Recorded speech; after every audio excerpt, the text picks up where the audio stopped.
grown quite quiet here in Mission Control. A few moments ago, Flight Director Gene Kranz requested that everyone sit down, get prepared for events that are coming, and he closed with good luck to all of you. Hey, morning, Steve. Hey, how are you, buddy? How you doing? Pretty good. Hey, thanks for bringing the Sure. This is the baby you've been talking about. This is the, what is this? This is the one, the 1965 Buick Electra, 355, V8 engine, everything's Is that one of those, that's one of the 355? That's it right there. I've only seen those in magazines. That is amazing. This thing, this is just amazing. This car, everything about it, just this engine, everything, the way it's designed, it just lunges everything back. Just really fast. The way everything's designed, it's just like huge, huge speed. Thing? Well, Arm and leg, huh? yeah, I went all out, paid $500 for it. $500? Yeah, but I figured, you know, it's worth it because when I, you know, it doesn't run right now, but when I get it going, you know, it's just going to be fantastic. It's going to be really nice. Hey, Steve, you know, I can't, the tools, but I really came for the game, buddy. Oh, yeah. What time did the game come on? You know, I think the game will be on in a second. It's just, there's some news announcement right now, some special bulletin about a rocket or something. It should be on pretty quick. Hey, give me a hand with this thing. Sure. Grab the calipers out of there. I'm gonna try to drop this thing down. Get her going. Oh, oh no. Yeah, I got it, Steve. I got it. All right, let me get it. I got it. Oh, no. Oh, that could be a problem. I might be able to get that. That could be a problem. Steve, I'm not going to be able to get it. Okay, hold on. I'll help you. Here, take this. And I'm gonna remove this pan. I'm just gonna drop it down real slow. Okay. And once we get it down, you just grab her and pull that thing right out, okay? I'm just gonna drop it. Okay. Bring her down real easy, Okay. There she goes. Okay. Down. Okay. Down. Yeah. And there we it is. go. Okay. Nice. Pull her out. Nice landing. I got her. There she is. Nice. See that? Good work. Oh, man. So what's going on with you? Same old, buddy. Yeah. Same thing, everything, you know, every day. Nothing. Yeah, me too. Same. I'm not really doing anything special these days either. Oh, you got something special here in this 265. That's true. 355. 350, yeah, 355. It's nice. Oh, man. I've never seen anything. Yeah, I wish that game was on, though. Well, it's going to be on, right? Oh, yeah, it'll be on. That should be over in a second. Say what, Willie, huh? He's got like 350. Let's go get some lemonade or something before it comes on. Sure, sounds good. Well, it should be over soon, hopefully. Yeah. Right, Steve? Yeah. Hey, no problem. That thing's a beauty. It's one small step for man, one giant leap for mankind. One giant leap for mankind.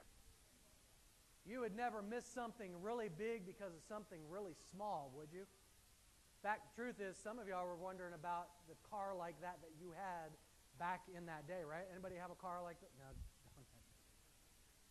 But you know, we do. We have this tendency to sometimes miss the big picture because of little things all around us. In fact, she was a grandmother of many, and she sat down.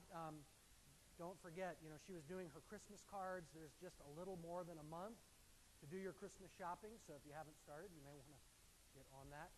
But this one particular grandmother sat down, and she was doing her Christmas cards, and she wrote, "To my dearest kids," you know, her grandkids, "Merry Christmas, I love you." And she had all these checks that she had written out, and she was going to put them in each card. And on the card, she wrote, "P.S. This year, buy your own Christmas present." She got them sealed, put in the envelopes, sent them off into the mail.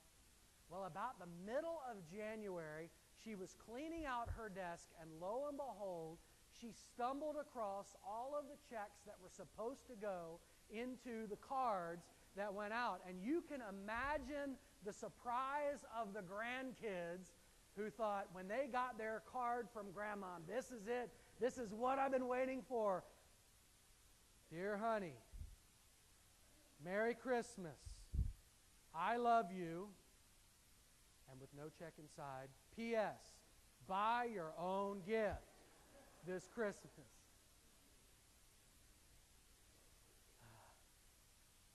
Well, Well, this morning, as we turn our attention once again to God's chick flick, Ruth, we're going to take a look at the work that happens in the second chapter of Ruth. And what we're going to see this morning is that God never sends a card like that, like we might get from Grandma. He's not absent-minded, and He never sends us off or sets us off or directs us in a direction without everything that we need to accomplish the task that He has set us apart to do. He equips us. He prepares us. In fact, what we're going to see this morning is that it's not Ruth's work that we're going to focus in on in this chapter this morning. We're going to see how the hand of God is working behind the scenes to accomplish His plans and His goal and His tasks. And so this morning, as we turn our attention to Ruth chapter 2, we're going to see that if your hope is in what's in your hands, then the minute that those things are gone, your hope has left. If your hope this morning is your career or your money or your schooling or your future or a relationship or something like that, if that is your hope and that's what you're clinging to, when that is removed from your hands, then your hope is gone. And that's why it's not surprising back in times like the Great Depression when people lost the things that they were holding into their hands and they were hopeless, and you heard reports and stories of people going out of windows to their death because their hope was gone. But if your hope is in the hand of God, you will never be disappointed. You will never lose joy. And the circumstances of life will never empty your hope. Because if your hope is in God's hands, He always prepares you, and He's always working behind the scenes to accomplish what He wants. But what we've got to do is we've got to get over some of the things that we use. Things like, maybe you've done this too, because there is no such thing as luck, but every now and then we'll get in a situation and the circumstances are saying one thing and we say to the people around us, well, let's just see how things what? Work out or shake out, as if, it's by chance that all these things happen and so we just do nothing. Or if you really want to date yourself this morning, we've got to get rid of that, that que sera, sera. Yes. Now, we're not going to ask you to sing it, but you've just dated yourself. But we've got to get past that idea of fatalism or determinism. In fact, we also have to get over that idea of thinking, if it's going to be, it's up to me. And, God does the big things, but then He leaves the little stuff up to me. God's hand is always working, and what we need to recapture is an acute sense of the presence of God in our everyday lives, in the big things and in the little things. And so whether we realize it or not, we all experience it. Whether you're a saint, a sinner, you're a creature great or small, you are affected by it, and it's the hand of God's providence. And it is always working behind the scenes. And we're going to see, especially as we turn our attention to Ruth, that it has always been working and it always will be working. And there's some incredible things that will help us to have hope when the circumstances tell us that it ought to be otherwise. Let's pick back up in Ruth chapter 1. And if you remember, we left off at verse 21 where Ruth came back. She went away full, but she came back empty. And in verse 22 it says, so old Bitter returned back from that despised place. You remember she left the promised land to go to a despised place. She went down to Moab, and she was coming back now accompanied by Ruth the Moabitess. In case you're wondering, it's just going to keep reminding us that this lady who came back with Naomi is a woman of a despised people and a despised place. This is her daughter-in-law, and they are arriving in Bethlehem just as, imagine that, the barley harvest was beginning. Chance? Coincidence? No. In fact, what we see on the screen is the truth. God prepares tomorrow yesterday. God prepares tomorrow yesterday. Did you say that with me this morning?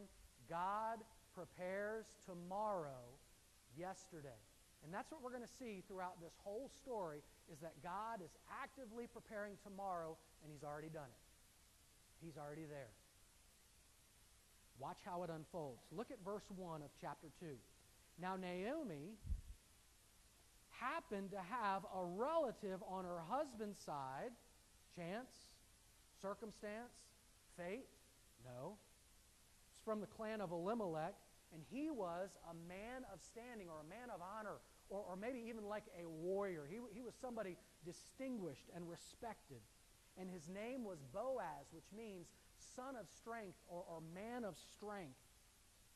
And Ruth, oh, by the way, in case you had forgotten, the who?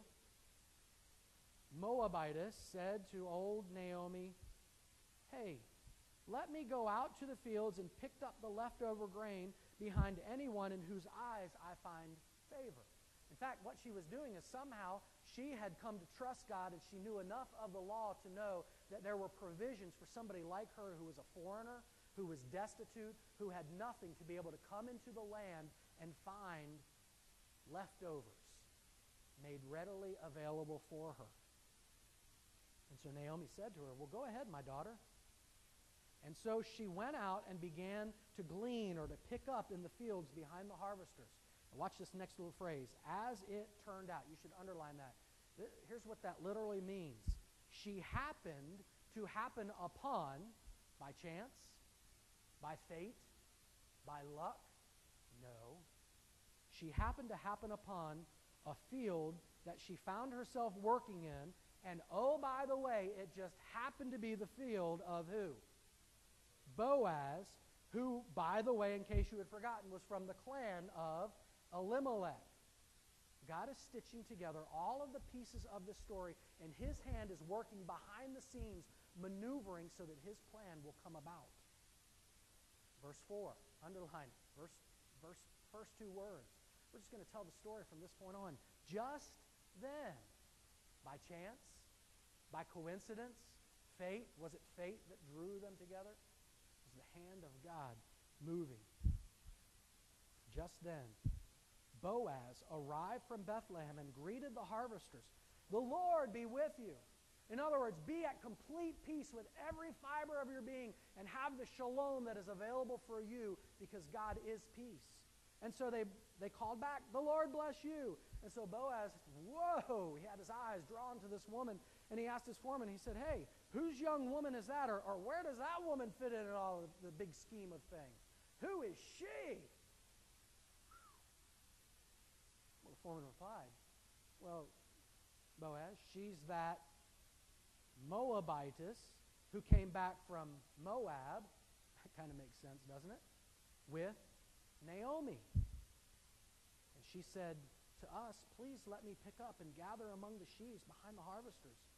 And so she went into the field, and do you know, Boaz, she has not stopped working from morning until now except for just a little short period of rest in the shelter. That either meant she went home or she stayed in the shelter that was available for the workers.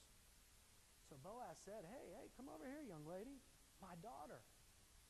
Listen, please. Don't go away. Don't glean in another field, and don't go away from here. Stay here with my servant girls. Watch the field where the men are harvesting and follow along with the other girls. And I've told the men, they are not to harass you. They're not to touch you. They're not to do anything to you. And whatever you're thirsty, I want you to come over here, and I want you to get a drink from the jars of water that the men have filled. In other words, he was saying, not only am I going to let you do what the law has said you can do, I'm going to even give you more benefits than that. You drink from the jars that are reserved for the men. You're going to have special privileges in my field, Ruth. At this, she bowed down with her face to the ground, and she said, why have I found such favor in your eyes that you would notice me, a complete foreigner? Somebody who seemingly is supposed to be outside of the hand of God's moving. Why would you do this for me? Boaz replied, well, I've been told all about what you have done for your mother-in-law since the death of your husband, how you left your father and your mother and your own homeland, and you came to live with a people that you did not even know before. May the Lord repay you for what you have done, and may you be richly rewarded by the Lord, the God of Israel, and under whose wings you have come to take refuge. She said, may I continue to find favor in your eyes, my Lord. You have given me comfort. You have spoken kindly to your servant, though I don't even have a standing as one of your own servant girls. A little while later, Boaz said, hey, Ruth, at mealtime. Come on over here, have some bread, dip it into this, isn't this good? Dip it into this oil vinegar kind of solution. Dip your bread in. And you know what else? Get you a plate of that roasted barley, that grain. She ate all that she wanted, and she even had some left over. As she got up to glean, Boaz said to his men, listen, here's what I want you to do. Even if she gathers behind you, don't rebuke her. In fact, here's what I want you to do. If she picks up something that she's not supposed to, don't say anything to her. In fact, what I want you to do is take some out from what you're doing, what you're picking up, and I want you to throw it behind you so that she's got more than enough. Look at verse 17. So Ruth gleaned or picked up in the field until the evening, and she threshed the barley, and she had gathered enough that it amounted to about an ephah. You know how much that is, don't you? Actually, do you know that a man who was doing this job in the situation that Ruth found herself should have expected to get maybe a couple of pounds of wheat? She got 3/5 of a bushel. She got enough to last for 2 weeks from this one day of work because of Boaz's generosity. And I think there was something called love a little bit attached to it too. She went home and she brought all that she had and all of the leftovers, and she gave it to her mother-in-law. And her mother-in-law said, wow, where did you get this stuff? Where did you go work today?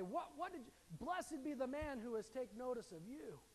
So Ruth told her mother-in-law all about what she had done and at whose place she had been working. The name of the man I worked with today is Boaz, she said. The Lord bless him, Naomi said to her daughter-in-law.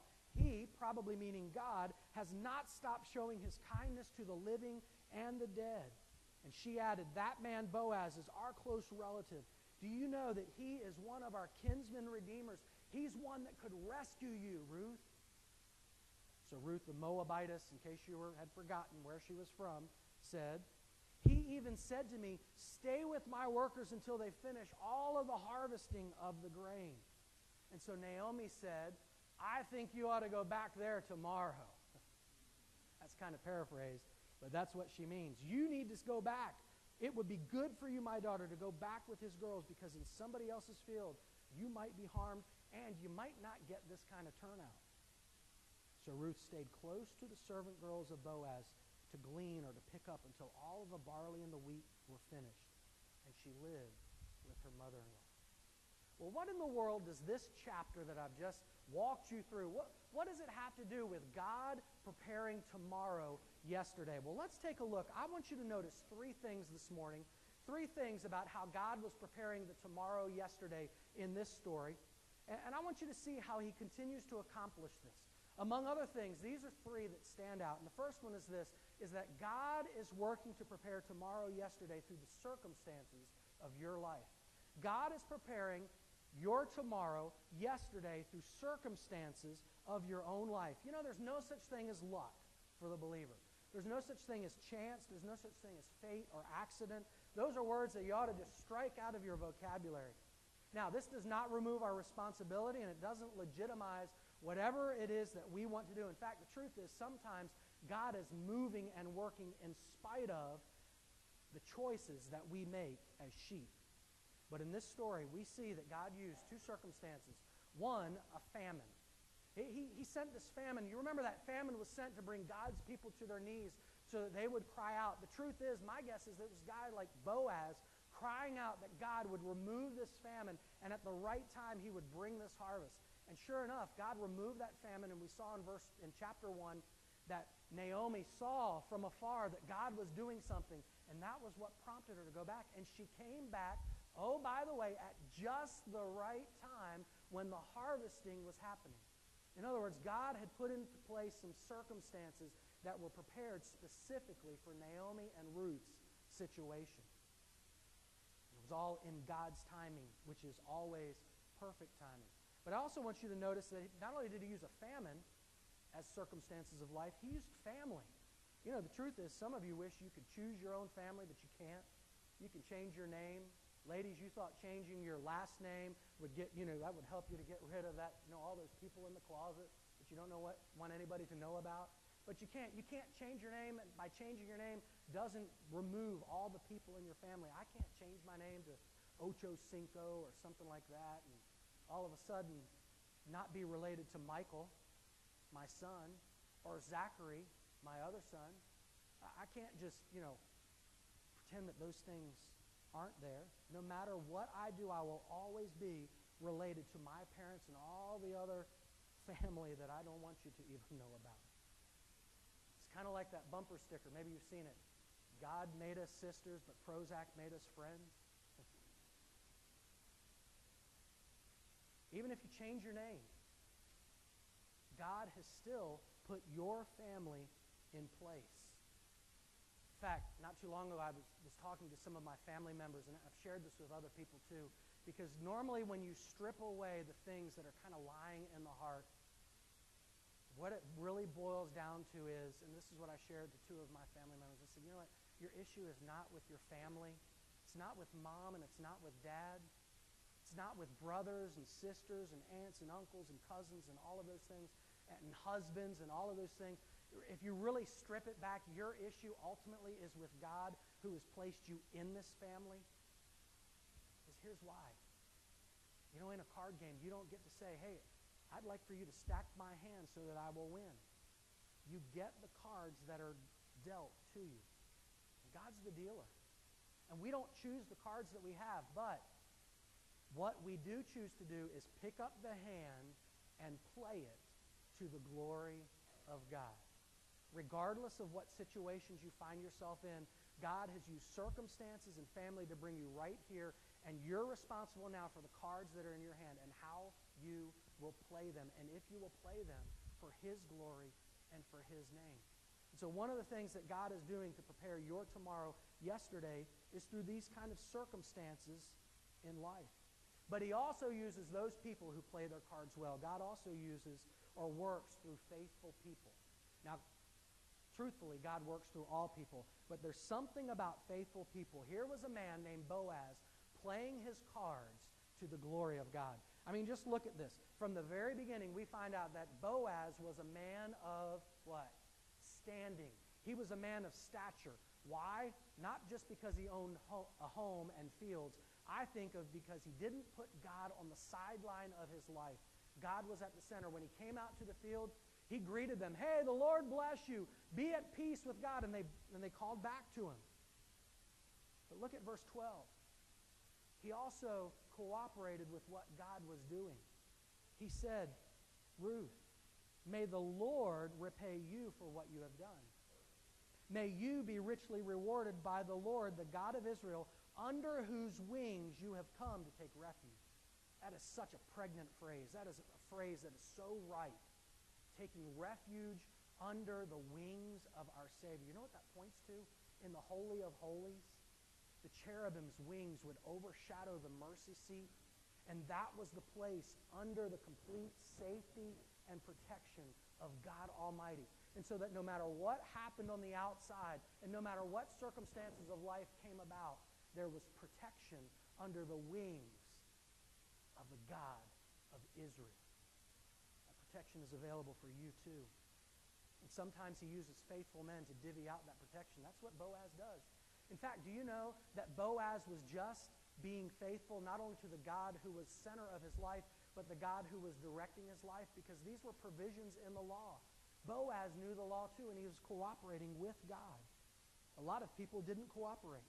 In fact, let's think about it. Boaz is collecting this wheat and this barley at the end of a famine, and if there's ever a time when people have a tendency to hoard, it's in the time of terrible circumstances of life. But Boaz says, no, I won't do it because God is my provider and my hands will be a conduit through which my blessings will flow to others. I heard this week, do you know that in difficult times they've kind of taken a look and the reverse economic situation happens in the church than in the world?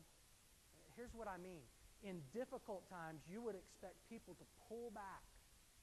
But do you know that God's church gives more in difficult times, and they tend to give less in good times?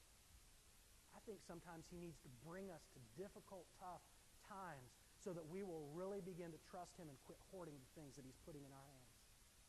Because if your hope is the things in your hands, when it's gone, your hope is gone with it. But if your hope is in the hands of the Almighty God, under whose protection you can reside, you will always have joy. You will always have peace, no matter what the circumstances around you say. And so God is using circumstances. He's using faithful people. But He's also working Himself proactively to fulfill His own plans. I want you to see this. Do you realize that God worked hundreds and hundreds of years ahead of time so that when Ruth met Naomi, they lost their husbands, they came back up from Moab to Bethlehem, and at just the right moment they collided with Boaz, and she walked into his field right at the time of the harvest. God had already prepared provisions for her to be able to have what she needed to live through the law, like in Leviticus 19 and Deuteronomy 24.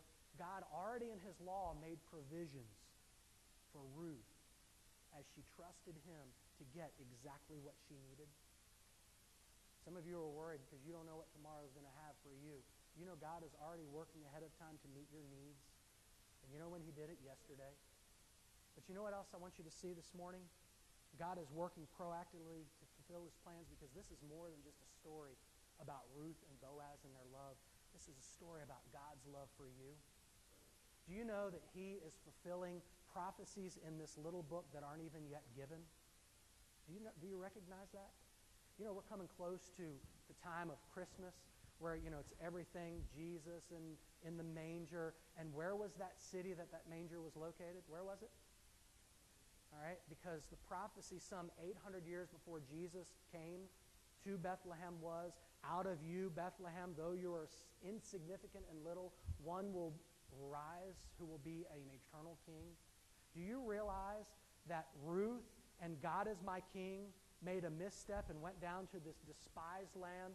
There her kids got wives, one of them being Ruth, and God in His perfect plan and moving in spite of their decisions worked to bring them back out of this despised place, back from Moab, back to where?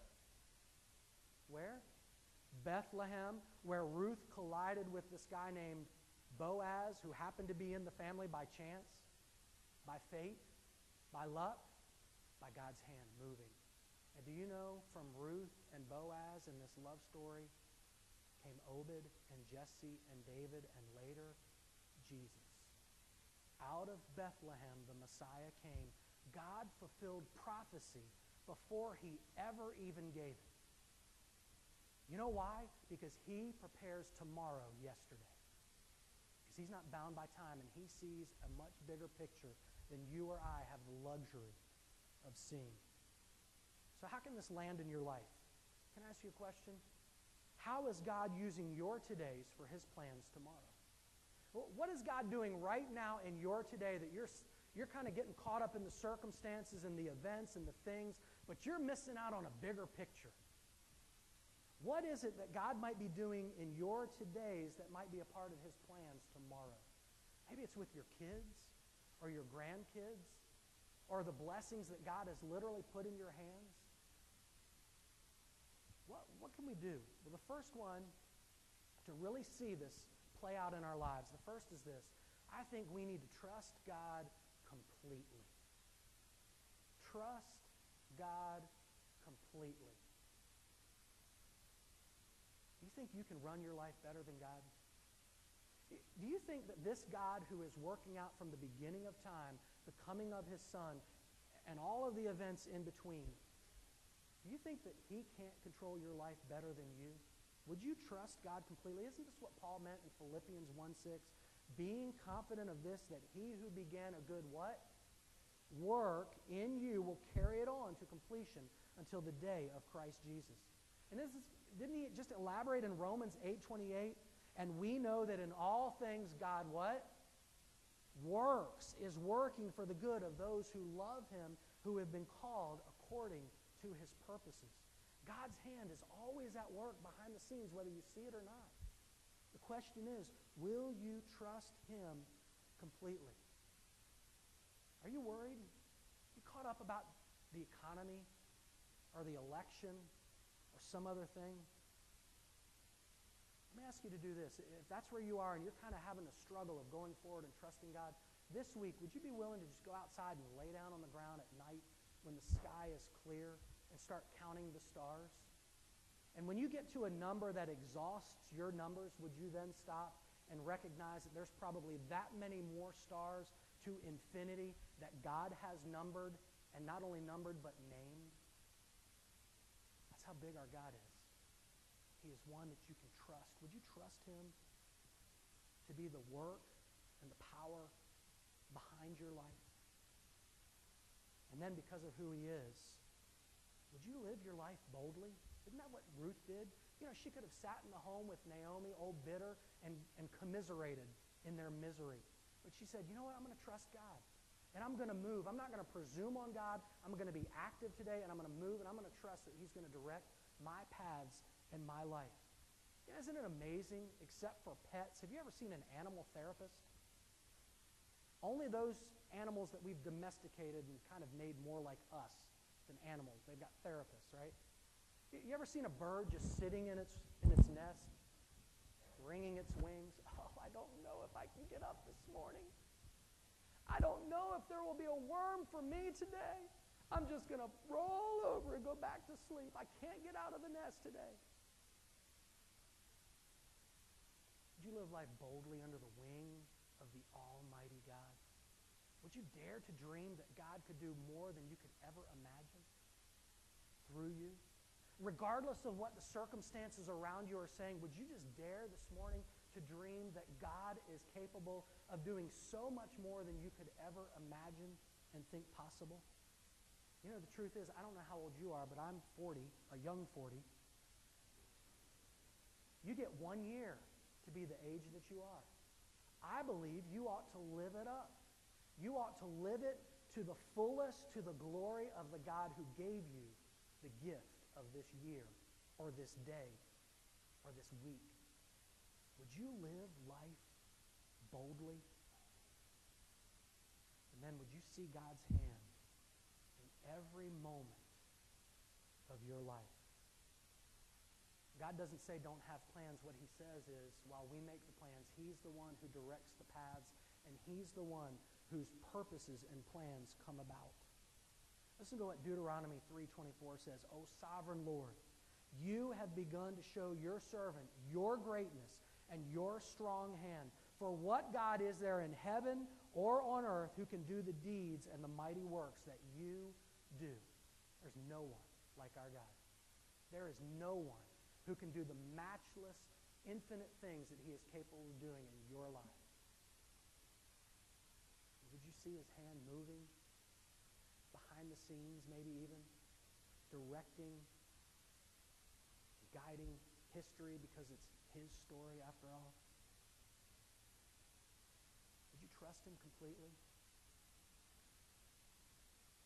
Would you live your life boldly this week?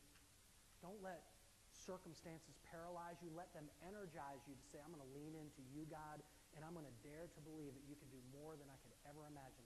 Regardless of what the economists say, regardless of what the marriage therapists say, regardless of what my friends say, I'm going to live life boldly for you. And just look for his hand. Look around. And you see. You know why? With providence, you can see it so clearly looking backward that God's hand was moving. But looking forward, you have to move forward by faith and trust that he's going to be faithful to his word. In fact, I want to share with you this morning, just to kind of close out a connection between two guys. You think God still doesn't work this way? I want to connect for you two men. This is a span of about 100 years, and it starts with a Sunday school teacher by the name of Mr. Kimball. Mr. Kimball one day went out and he said to one of his Sunday school students, would you yield your life and surrender and come to know Christ? And sure enough, that young boy in that store did.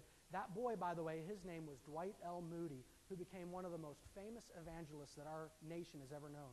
In 1879, Mr. Moody went from Chicago to England, and the heart of a pastor named F.B. Meyer was set on fire. As a result, F.B. Meyer later came to America, and he came to a college campus, and under his preaching, a student by the name of Wilbur Chapman was saved. Wilbur Chapman then started working with YMCAs, and he met up with a former orphan turned Major League Baseball player who had yielded his life to Christ named Billy Sunday, another evangelist, and their lives and paths collided. Billy Sunday, being the evangelist that he was, held a revival in the Charlotte, North Carolina area, and because of the revival, it stirred the hearts of 30 businessmen who wanted to devote a day of prayer just for the Charlotte area. Now watch this. In May of 1934, a specific farmer lent these men some land for this prayer meeting. And the leader of the businessmen, Vernon, prayed, "Lord, out of Charlotte, would you raise up someone to preach the gospel to the ends of the earth?"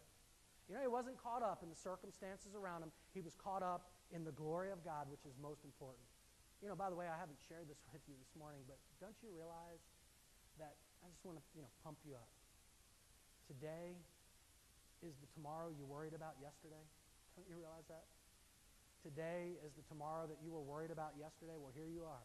But you know what? God's hand is still moving and still working. Watch this. The businessmen, after this prayer meeting, called another man, Mordecai Ham, to come, and his preaching shattered the complacency of the church-going people of Charlotte. You know who that farmer was who lent them land? His name was Franklin Graham, and it was at this second meeting of Mordecai Ham that his son, Billy, became a believer, gave his heart and his life to Jesus. And I think you know the rest of the story. Now, the truth is, looking back over this, the truth is you should expect a Sunday school teacher ought to be sharing Christ with all of its members, right? And you would expect that an evangelist like Moody would go to England. You would expect evangelists like F.B. Meyer would come to America. You would expect a guy like Billy Sunday would go to Charlotte and Mordecai, because that's what happened. Looking back, it's easy to see that these things happened and did happen and should have happened.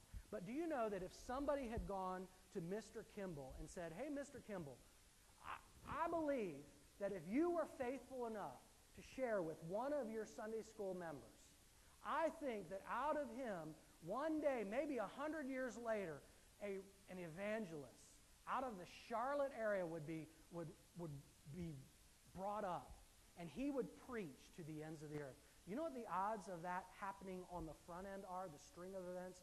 Roughly, we've estimated it to be about 1.54 times 10 to the 7th power. In other words, there is a 1 in 15 million chance that this string of events would happen just the way that I said. Now, just to put this into perspective, let me share with you.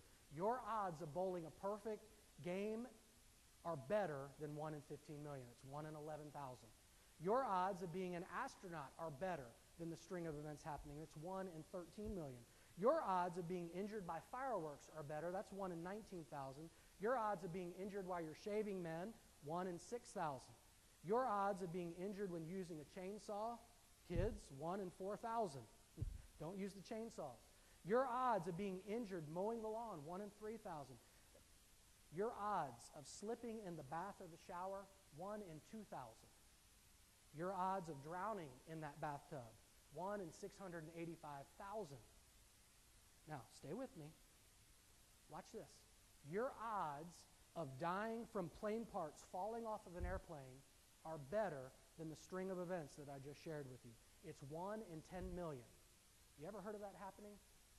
Somebody dying from a plane part falling off of a plane? Well, 1 out of 10 million people it's happened to. You just haven't met them yet.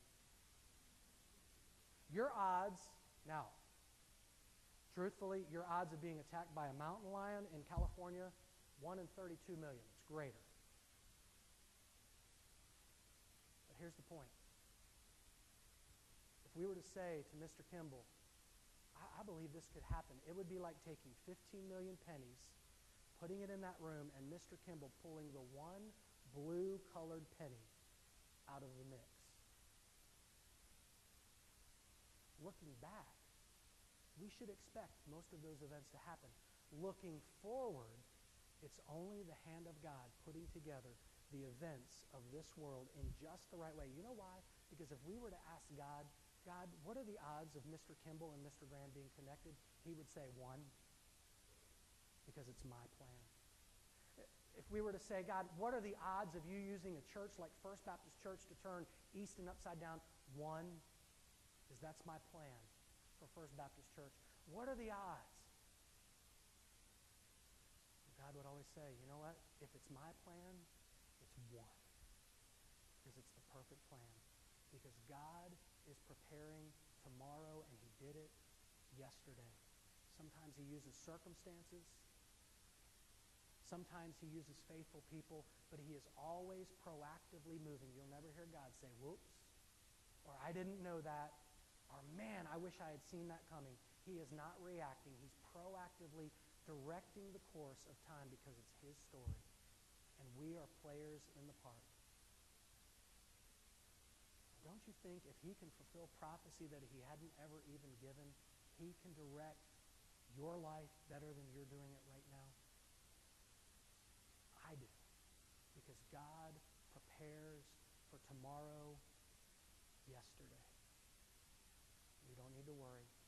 We need to lean in hard, live life boldly, and just simply look around and see his hand moving and at work. Father, as we come before you today, Lord, my guess is that in this room, like in the early service, there are many who are perplexed by circumstances. They're caught off guard by the things that happen, but Lord, we know that you are not, because you are always on your throne. You are always sovereign. And Lord, my prayer is that maybe in this room there will be a young person, or maybe even an older person who today would say, it's time for me to surrender the control of my life to the hand that is working perfectly in this world. Father, I don't know who that is, but you do. Would you speak to their heart right now? Father, would you speak to that businessman who has this tendency right now to just hold on to the things that you're placing in his hand? And that's his hope. Lord, would you remove that so that you might be his hope? Father, for that young person who's struggling with their friends or their school or the relationships around them, Lord, would you likewise just open their hands and pry them open so that you could be the one whose hands they find hope in. Father, as we come before you during this time of commitment, let us leave this place knowing that you are an awesome, magnificent God who, according to your word, your plans are eternal and from the beginning. And so, God, help us today to trust you completely, to live our lives boldly for you, and to look around and marvel and praise as desperate worshipers because your hands are moving on our behalf. Lord, I pray this in Jesus' name.